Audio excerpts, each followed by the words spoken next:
let's focus a bit on the market. So you say like it's different markets, it's different social skills are needed, so different media strategies has to be applied. But what are the students looking for? What are the students looking in your region you're working in Zambia, Zimbabwe? What degrees are they looking for? Are they looking for language courses?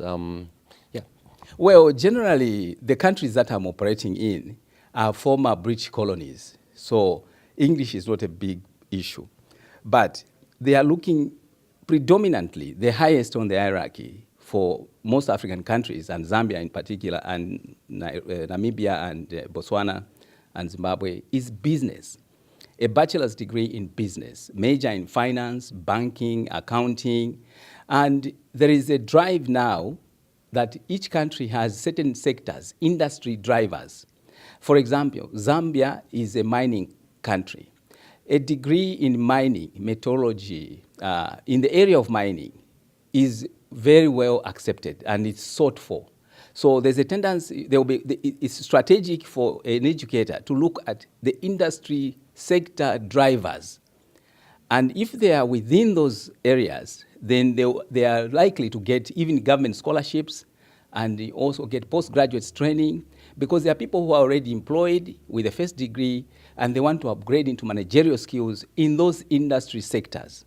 So if you target industries and drive those, these are the areas which will work for an educator in that particular country. So we looked at Zambia, and you gave us information which is, by the way, very, very useful for our educators, that they're looking for mining, for engineering degrees.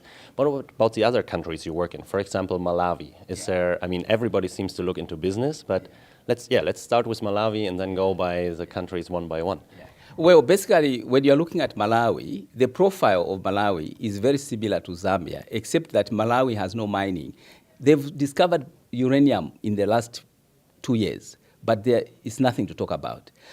Malawi, you're looking at agriculture. They have got a huge tobacco industry and huge tea industry and huge peanuts. They grow a lot of peanuts, you know, and they actually export peanuts. So agriculture in Malawi will be one of the driver sectors. Botswana, obviously, Botswana has a lot of tourism. It's very well known. Apart from its diamonds, they've got huge tourism potential. So programs in the tourism sector as a diversification from the mineral sector will be an ideal area to emphasize on. And Botswana has also a deliberate policy for education.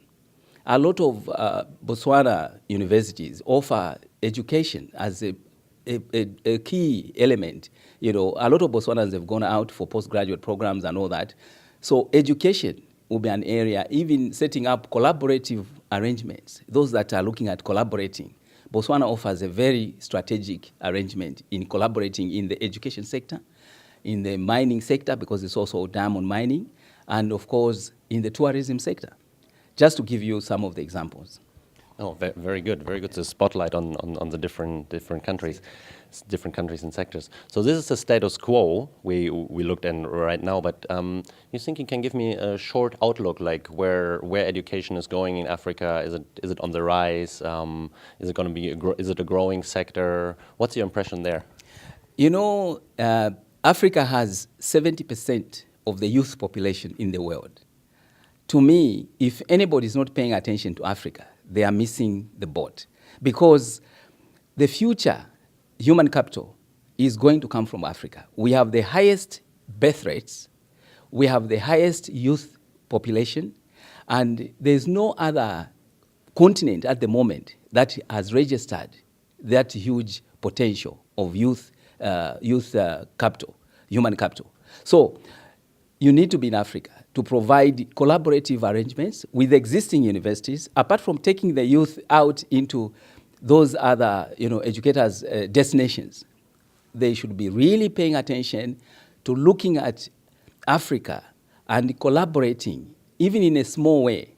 To me, 10 years from now, Africa is the next China. Africa is the next India. All these other continents have had it. The future is in Africa. That's a very good closing statement. The future is in Africa. Yes. Thank you very much for your time. And hope to see you again.